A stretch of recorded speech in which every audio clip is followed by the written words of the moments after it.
Bum ba dum. Howdy, y'all. Banjo Ben here. Today we're in the key of C. We're going to learn a great old gospel song that I grew up singing. It has a wonderful backstory to it. If you've never read that, go check it out. It's called It Is Well, or It Is Well with My Soul. We're going to do it in the key of C because that's a great key to sing it in. We're going to learn this eventually with banjo, guitar, and mandolin. So we're going to talk about it in the context of playing it to be able to sing over it and play it in a band context.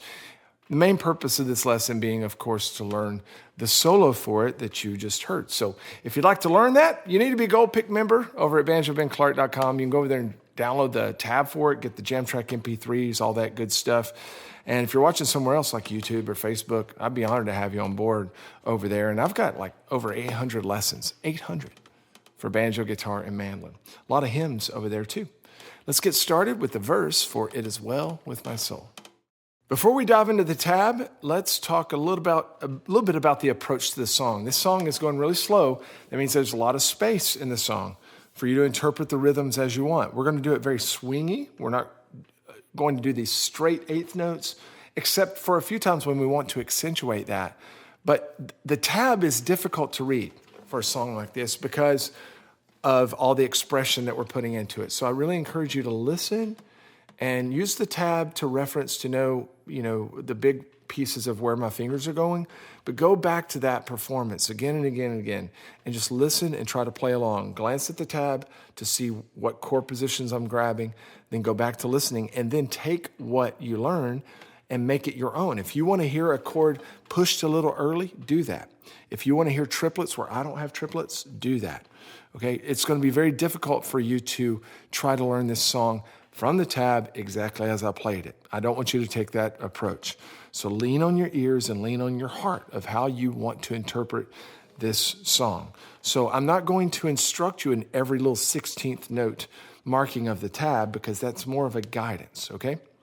The other part of this is that many people play the song with all kinds of different chord progressions, all kinds of substitute chords. So if you're playing this with somebody who's playing more of the cowboy chord, 3-4 chord approach to it, you can leave in a lot of the things I'm going to teach you today because we are doing some minor substitutes here and there.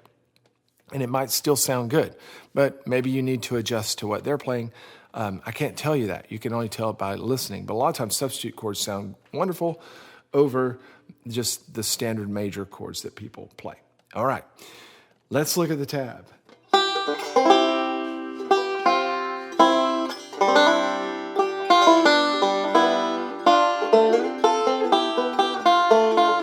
Okay, there's the first line.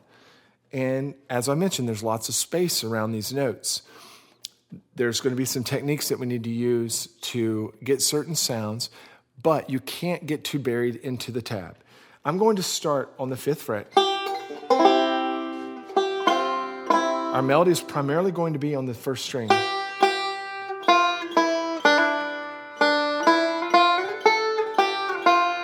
Right? That's the main thing we're after. So what are we doing beneath that? Well, we're going to a lot of times be doing pinches where we're playing more than one string at once, sometimes 2 strings, sometimes 3. Whenever we do those pinches, sometimes we play them all at the same time. Look at the top of measure 3. We have a little hammer on there, but we could play it like this. Or I could kind of fan the strings, do more of a really fast roll to sound something like this. That's up to you. In fact, right at the very beginning, I could go with a pinch or I could go.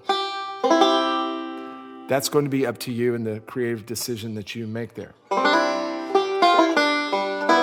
It's really hard to count what's happening in measure 3, right? We've got that quick hammer on, and then that 16th note little melodic lick. So that's something you need to listen to and try to copy what I do or make it the way that you want to make it. When we get to measure 4, that can be confusing too because we're bringing in some triplets for the first time. Triplet, triplet, triplet, triplet. The melody, again, is happening. And we need to look at just the chord positions first. Forget about the 3rd string. Just look at what the first 2 strings are doing. I'm going to use my middle 2 fingers. And then when we look at the full chord position, we're going to add our index finger 1 fret beneath everywhere that our index fingers or their other fingers are going. So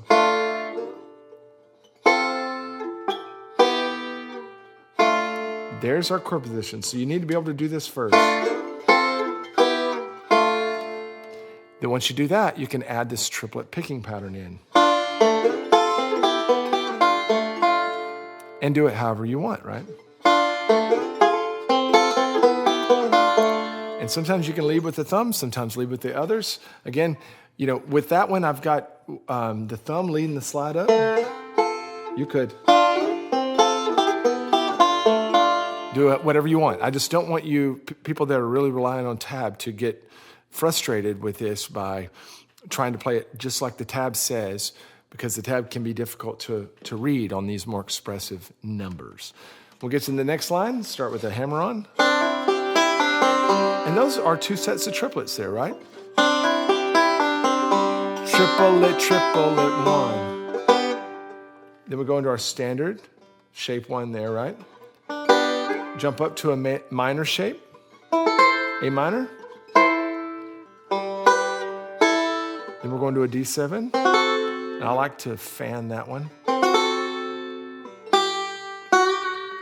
And then I love to bend that 7th fret kind of up and back down, maybe give it a little bit more of a tremolo sound or vibrato sound. When we get to those 8th notes in measure 8, I have a tendency to play those very straight instead of swinging. So swinging will be, but I like playing them straight to set them apart. Okay, that whole line.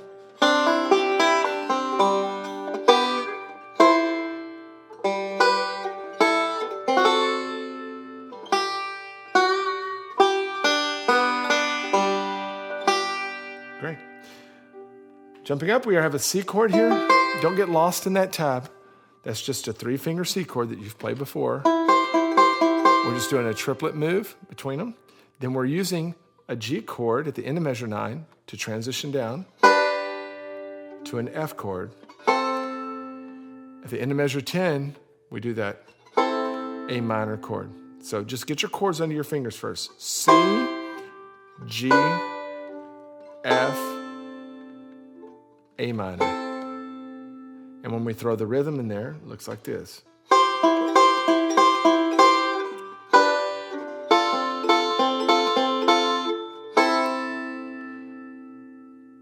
Again, you don't have to do those triplet patterns. You could start it with your thumb if you wanted.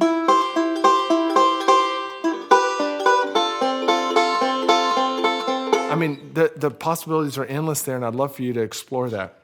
We're sliding up to the 12th fret, and there we have another minor shape. So I'm barring with my index finger. Another minor shape into a G shape. That whole line.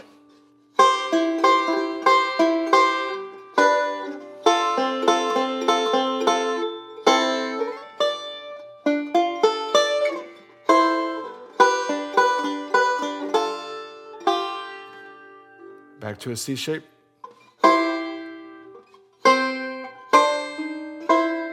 I love that, isn't it?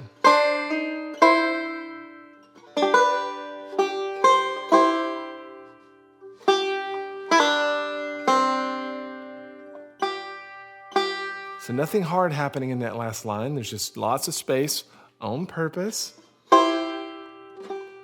Slide.